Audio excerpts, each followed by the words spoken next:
The major of visual arts equips the student with variable skills, theoretically and practically.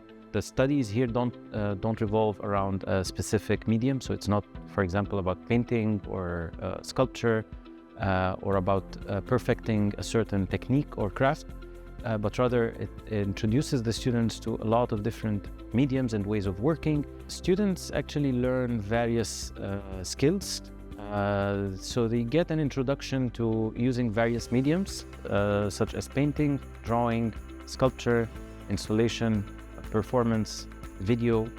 They also get the necessary theoretical skills through learning art theory and art history.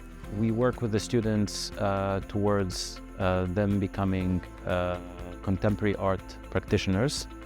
And also they could become art practitioners as curators or cultural managers. They could also start their own project. Several AUC graduates actually work in this capacity in the Egyptian art scene.